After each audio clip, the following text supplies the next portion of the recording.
ہمارے ایک دوست نے ایک واقعہ سنایا تھا قبر کے عذاب کا.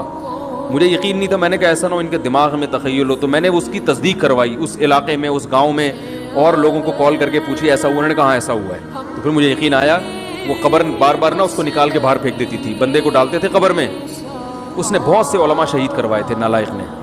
اس کا جرم یہ تھا کہ وہ مخبریاں کر کر کے نا علماء کو قتل کرواتا تھا. اس کے والد میرے پاس آئے, ہم لوگ کے پاس آئے. انہوں نے کہا کہ بھائی میں جب صبح جاتا ہوں تو میرے بچے کی جو لاش ہے نا وہ قبر سے باہر پڑی ہوئی ہوتی ہے, تو میں بڑا پریشان ہوں, کیا کروں.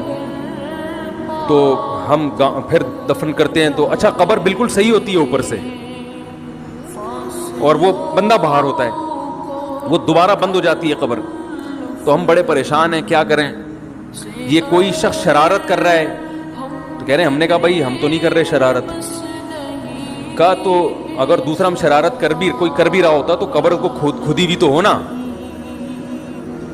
تو انہوں نے کہا, پھر یہ مشورہ انہوں نے ان کو دیا کہ تم ایسا کرو, لڑکا جو قتل ہوا, جو مرا تھا نا, جو قبر میں تھا, جس کی لاش باہر, نوجوان تھا, وہ بڑا مخبر آدمی تھا, وہاں کے گاؤں کے لوگوں نے بتایا. تو اس کی لاش جب باہر پڑی ہوتی تو باپ اور بھائی کو لوگوں نے مشورہ دیا اس لڑکے کے کہ تم لوگ رات کو قبرستان میں جا کے بیٹھ جاؤ,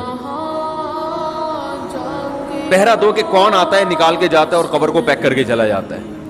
تو وہ صاحب مجھے بتا رہے تھے کہ اگلے دن وہ چیختے ہوئے آئے ہیں, چیختے ہوئے, باپ اور بھائی جو ہے نا.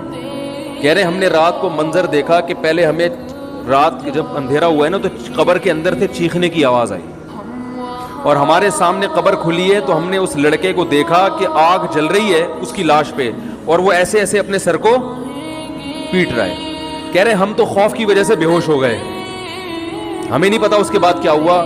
ہوش میں آیا تو وہ لاش باہر پڑی.